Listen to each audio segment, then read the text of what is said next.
बहुत समय पहले की बात है। एक दूरस्थ राज्य में एक विशाल और भव्य स्वर्ण महल था।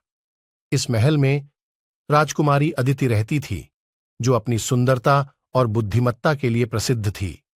अदिति न केवल अपने राज्य की जनता के बीच लोकप्रिय थी, बल्कि आसपास के राज्य भी उसकी प्रशंसा करते थे। अदिति का महल चारों ओर से हरे भरे बागानों और फव्वारों से घिरा हुआ था।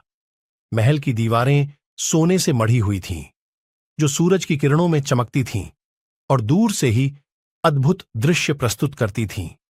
अदिति का समय बागानों में घूमने, पक्षियों के साथ खेलने और अपने कक्ष में किताबें पढ़ने में बीतता था।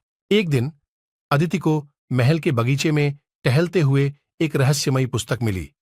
यह पुस्तक बहुत पुरानी थी और उसके पन्ने सुनहरे धागों से बंधे हुए थे। जब अदिति ने उसे खोला तो उसमें एक नक्शा पाया। इस नक्शे में महल के नीचे एक गुप्त कक्ष का संकेत था।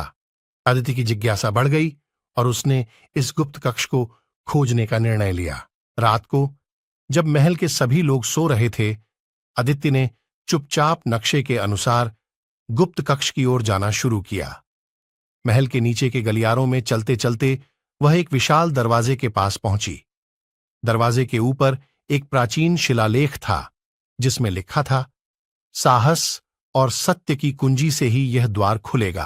अदिति ने अपने हृदय में साहस और सच्चाई की प्रार्थना की और दरवाजा खोलने की कोशिश की। आश्चर्यजनक रूप से दरवाजा खुल गया और अदिति के सामने एक विशाल खजाना प्रकट हुआ।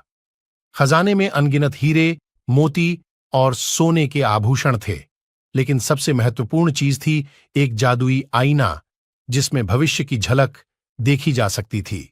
अदिति ने आईने में देखा और पाया कि उसका राज्य भविष्य में और भी समृद्ध और खुशहाल होगा, अगर वह अपने लोगों के कल्याण के लिए सही निर्णय लेती रहेगी। अदिति ने निश्चय किया कि वह इस खजाने का उपयोग अपने राज्य की भलाई के लिए करेगी। उस दिन के बाद अदिति ने अपने राज्य को और भी समृद्ध बनाने के लिए कई नीतियां लागू कीं। उसकी प्रजा उससे बहुत खुश थी,